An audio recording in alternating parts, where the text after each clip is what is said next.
পুরীর blue flag বিচে অনেকদিন ধরে আমার স্নান করার খুব ইচ্ছে ছিল, তো আজকে আমি চলেই গেলাম। এই বিচে এন্ট্রি করতে যেরকম টাকা লাগে সেরকম স্নান করতেও কিন্তু টাকা লাগে, আর ঠিক সেরকমই এই নীল রঙের চেয়ারগুলোতে বসতেও টাকা লাগে। তা বলে এই নাকি তুমি বসতে পারবে না, প্রচুর বসার জায়গা আছে, আরাম করার জায়গা আছে।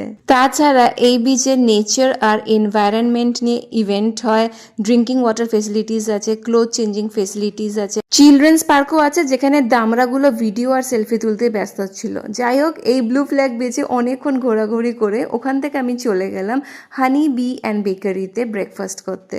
প্রথমেই নিলাম আইস লেমন টি, যেটা খুবই রিফ্রেশিং ছিল, মিষ্টিটা একদম ব্যালেন্স। তার সাথে নিলাম মাশরুম চিজ স্যান্ডউইচ, যেটা খেতে ছিল খুবই ফ্রেশ, ক্রিমি অ্যান্ড চিজি, ব্যাপক লেগেছে।